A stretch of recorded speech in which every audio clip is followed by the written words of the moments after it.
একদিকে Russia Ukraine, অপরদিকে Iran, Israel, যুক্তরাষ্ট্র, ইয়েমেন, লেবানন, ফিলিস্তিন জুড়ে চলছে তৃতীয় বিশ্বযুদ্ধের উত্তেজনা।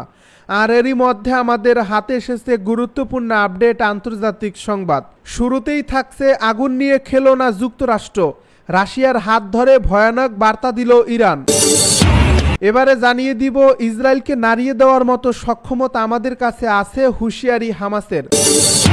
আরও জানাবো ইসরায়েলকে লক্ষ্য করে হামাসের 17টি রকেট নিক্ষেপ। এবারে থাকছে ইয়েমেনে মার্কিন বিমান হামলায় হতাহত 29। সব শেষে জানিয়ে দিব পরমাণু প্রকল্প, যুক্তরাষ্ট্রের সঙ্গে সরাসরি সংলাপে যাবে না ইরান। শুনছিলেন হাতে পাওয়া গুরুত্বপূর্ণ আপডেট, আন্তর্জাতিক সংবাদের শিরোনাম, এবারে বিস্তারিত। তবে তার আগে অনুরোধ রইল ভিডিওটিতে একটি লাইক দিন এবং কমেন্ট করে জানিয়ে দিন ভিডিও সম্পর্কে আপনার মূল্যবান মতামত। আরও জানিয়ে দিন ভিডিওটি কোথা থেকে দেখছেন বা কোন জেলা থেকে দেখছেন। আগুন নিয়ে খেলো না যুক্তরাষ্ট্র, রাশিয়ার হাত ধরে ভয়ানক বার্তা দিল ইরান।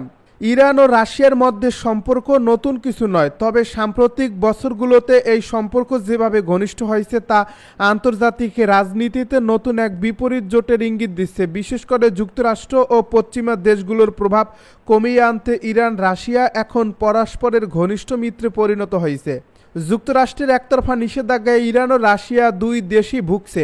ইরান পারমাণবিক কর্মসূচি ও মধ্যপ্রাচ্যে প্রভাব বিস্তারের কারণে, আর রাশিয়া ইউক্রেন যুদ্ধের কারণে। তাই একে অপরের পাশে দাঁড়িয়ে নিষেধাজ্ঞার মোকাবিলা করাই এখন তাদের বড় লক্ষ্য।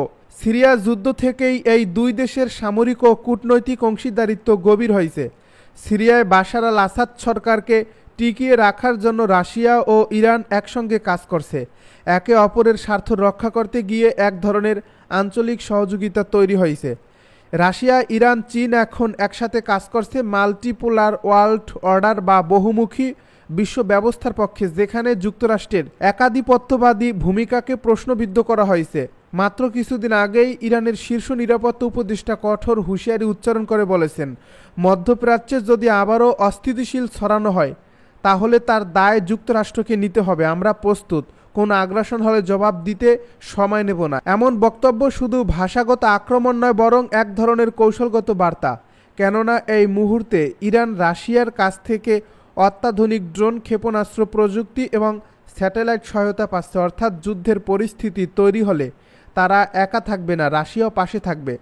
বিশেষজ্ঞরা মনে করছেন এই সম্পর্ক শুধু সামরিক বা রাজনৈতিক নয়, বরং অর্থনৈতিকভাবেও শক্তিশালী হচ্ছে। দুই দেশ নিজেদের মুদ্রায় লেনদেন শুরু করেছে, তেল ও গ্যাসের ক্ষেত্রে যৌথ উদ্যোগ নিচ্ছে এবং পশ্চিমা ব্যাংকিং ব্যবস্থার বাইরে বিকল্প অর্থনৈতিক কাঠামো তৈরি করার চেষ্টা করছে তারা। ইরান রাশিয়া সম্পর্ক যদি এভাবে এগোতে থাকে তবে মধ্যপ্রাচ্যে নতুন এক ধরনের শক্তির ভারসাম্য গড়ে উঠবে। যুক্তরাষ্ট্রের জন্য এটা হবে বড় এক চ্যালেঞ্জ, কারণ তাদের একছত্র দখলদারিত্ব এখন সরাসরি প্রতিদ্বন্দ্বিতার মুখে পড়ছে। এদিকে চীনও এই জোটকে নীরবে সমর্থন দিচ্ছে, যা আরও জটিলতা বাড়াবে। ইসরায়েলকে নাড়িয়ে দেওয়ার মতো সক্ষমতা আমাদের কাছে আছে, জানালো হামাস। ইসরায়েলকে নাড়িয়ে দেওয়ার মতো সক্ষমতা আছে বলে দাবি করেছে ফিলিস্তিনি স্বাধীনতাকামী সশস্ত্র সংগঠন হামাস। ইসরায়েলের আজদাত ও আশকেলনে রোববার রাতে 10টি রকেট নিক্ষেপের পর সংগঠনটির মুখপাত্র জিহাদ তহা আল জাজিরাকে দেওয়া এক সাক্ষাৎকারে এ দাবি করলেন, খবর জেরুজালেম পোস্টের। এ সাক্ষাৎকারে জিহাদ বলেন, ইসরায়েলের গণহত্যার বিরুদ্ধে আন্তর্জাতিক সম্প্রদায় নিষ্ক্রিয় ভূমিকা পালন করছে। তিনি আরও বলেন, ফিলিস্তিনে যুদ্ধাপরাধ করছে ইসরায়েল, দেশটির ফ্যাসিস্ট সরকার এই হত্যাযজ্ঞ চালাচ্ছে। এর বিরুদ্ধে প্রতিরক্ষার জন্যই আজদাত ও আশকেলনে হামলা করা হয়েছে। তিনি তার ভাষণে ইসরায়েলের জাতীয় নিরাপত্তা মন্ত্রী ইতামার বেন গভিরের টেম্পল মাউন্ট পরিদর্শনের নিন্দা জানিয়ে বলেন, যতক্ষণ পর্যন্ত ইসরায়েল ফিলিস্তিনের ভূমিতে থাকবে এবং গণহত্যা চালাবে, পশ্চিম তীরে জমি দখল করবে, বসতি স্থাপন করবে এবং পবিত্র স্থানগুলোকে অপবিত্র করবে, ততক্ষণ পর্যন্ত আমরা তাদের বিরুদ্ধে লড়াই চালাবো। এর আগে রোববার রাতে ফিলিস্তিনের গাজা থেকে ইসরায়েলের রকেট ছুড়েছে হামাস। ইসরায়েলের আশদাত শহর লক্ষ্য করে এ রকেট ছোড়া হয়, এতে 3 জন আহত হয়েছেন। হামাসের সামরিক শাখা আল কাশেম ব্রিগেড হামলার সত্যতা নিশ্চিত করেছে। তারা বলছে, গাজা উপত্যকায় নিরীহ ফিলিস্তিনিদের উপর ইসরায়েলের বর্বর হামলার জবাবে রকেট ছোড়া হয়েছে। ইসরায়েলকে লক্ষ্য করে হামাসের 17টি রকেট নিক্ষেপ। ফিলিস্তিনের ইসলামী প্রতিরোধ আন্দোলন হামাসের সামরিক শাখা ইজ্জাদিন আল কাসাম ব্রিগেড ঘোষণা করেছে তারা ইহুদিবাদী ইসরায়েলের অব্যাহত গণহত্যা ও বর্বরতার জবাবে অধিকৃত আশদাদ এবং আশকেলেন শহরে রকেট নিক্ষেপ করছে। ইহুদিবাদী গণমাধ্যম জানিয়েছে গাজা উপত্যকা থেকে আশদোদের দিকে 7টি এবং লাসিস এলাকার দিকে 10টি রকেট নিক্ষেপ করা হয়েছে বলা হচ্ছে। ক্ষেপণাস্ত্রগুলো নির্ধারিত লক্ষ্যবস্তুতে আঘাত করেছে। এছাড়া ইসরায়েলি সেনাবাহিনীও গাজা থেকে ছোড়া সব রকেট মোকাবেলা করা সম্ভব হয়নি বলে স্বীকার করেছে।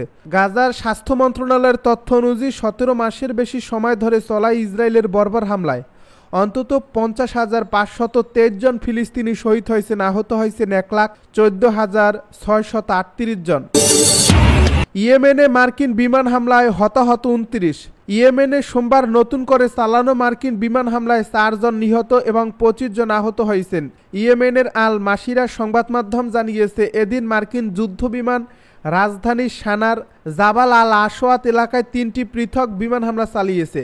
ইয়েমেনি স্বাস্থ্য কর্মকর্তাদের বরাত দিয়ে আল জাজিরা জানায় এই হামলায় অন্তত 4 জন বেসামরিক নাগরিক শহীদ হয়েছেন এবং 25 জন আহত হয়েছেন। ইয়েমেনের স্বাস্থ্য মন্ত্রণালয় নিশ্চিত করেছে এই হামলায় শহীদদের মধ্যে 2 জন নারীও রয়েছেন। এছাড়া আহত 25 জনের মধ্যে 11 জন নারী ও শিশু রয়েছে বলেও উল্লেখ করছে মন্ত্রণালয়টি। এই আক্রমণের ধারাবাহিকতায় মার্কিন যুদ্ধ বিমান ইয়েমেনের হাজ্জাহ ও সাদা প্রদেশেও হামলা চালিয়েছে। পরমাণু প্রকল্প নিয়ে যুক্তরাষ্ট্রের সঙ্গে সরাসরি সংলাপে যাবে না ইরান। পরমাণু প্রকল্প নিয়ে যুক্তরাষ্ট্রের সঙ্গে সমঝোতায় যেতে চাইলেও ওয়াশিংটনের সঙ্গে সরাসরি আলোচনায় যেতে চায় না তেহরান। ইরানের পররাষ্ট্র মন্ত্রণালয়ের মুখপাত্র ইসমাইল বাঘাই সোমবার এক সংবাদ সম্মেলনে এই তথ্য জানিয়েছেন। রাজধানী তেহরানে মন্ত্রণালয় কার্যালয়ে আয়োজিত সেই সংবাদ সম্মেলনে বাঘাই আরও জানান ইরানের সরকার এ ইস্যুতে যুক্তরাষ্ট্রের সঙ্গে পরোক্ষ আলোচনায় আগ্রহী এবং ইতিমধ্যে এ সংক্রান্ত একটি প্রস্তাবনা ওয়াশিংটনে পাঠানো হয়েছে, তবে সেখান থেকে এখনও কোনো সাড়া ফেলেনি। আমরা আমাদের প্রস্তাবনায় বলছি যে মধ্যস্থতাকারীর মাধ্যমে আমরা যুক্তরাষ্ট্রের সঙ্গে আলোচনা চালিয়ে যেতে চাই। মধ্যস্থতাকারী হিসেবে আমরা ওমানের নাম প্রস্তাব করছি, তবে ওয়াশিংটন থেকে এখনও কোনো সাড়া পাইনি, সংবাদ সম্মেলনে বলেন ইসমাইল বাঘাই। প্রসঙ্গত ইরানের পরমাণু প্রকল্প নিয়ে সমঝোতায় আসার জন্য সরাসরি আলোচনার প্রস্তাব দিয়ে গত মাসে তেহরানকে চিঠি দিয়েছেন ট্রাম্প। সে চিঠিতে দেশটিকে 2 মাসের আলটিমেটাম দিয়ে ট্রাম্প বলেন যদি এ 2 মাসের মধ্যে তেহরান সরাসরি আলোচনায় না আসে সেক্ষেত্রে দেশটি সমঝোতায় অনিচ্ছুক বলে ধরে নেওয়া হবে এবং সেজন্য পরিণতি ভোগ করতে হবে ইরানকে। উত্তাল পুরো ইসরায়েল, নেতানিয়াহুর বাসভবনের সামনে বিক্ষোভ। ফিলিস্তিনের গাজা উপত্যকায় চলমান ইসরায়েলি আগ্রাসনের বিরুদ্ধে সারা বিশ্বে হাজারো মানুষ রাস্তায় নেমে এসেছেন। এরই মধ্যে উত্তাল হয়ে উঠেছে ইসরায়েল। দেশটির প্রধানমন্ত্রী বেনিয়ামিন নেতানিয়াহুর বাসভবনের সামনে বিক্ষোভ শুরু করেছেন নাগরিকেরা। সোমবার ইসরায়েলের সংবাদ মাধ্যম টাইমস অফ ইসরায়েলের এক প্রতিবেদনে এই তথ্য জানানো হয়েছে। প্রতিবেদনে বলা হয়েছে নেতানিয়াহুর জেরুজালেমের বাসভবনের বাইরে জিম্মি পরিবার ও তাদের সমর্থকরা বিক্ষোভ করছেন। 2023 সালের 7 অক্টোবর গাজা সীমান্তে হামলার 1.5 বছর পূর্তিতে এই প্রতিবাদ অনুষ্ঠিত হচ্ছে। এ সময় বিক্ষোভকারীরা গাজায় আটক থাকা 59 জিম্মির ছবি প্রদর্শন করেন। 7 অক্টোবর নিহত তামির আদারের ভাতিজা এরেস আদার প্রধানমন্ত্রীকে একসঙ্গে সব জিম্মি মুক্তির চুক্তি করতে আহ্বান জানান। তিনি বলেন এটি বর্তমান সময়ের সবচেয়ে গুরুত্বপূর্ণ বিষয়। বেঁচে থাকাদের পুনর্বাসন ও মৃতদের সমাহিত করার জন্য সবার ফিরে আসা প্রয়োজন, যাতে আমরা এখানে একটি ভালো ভবিষ্যৎ গড়তে পারি।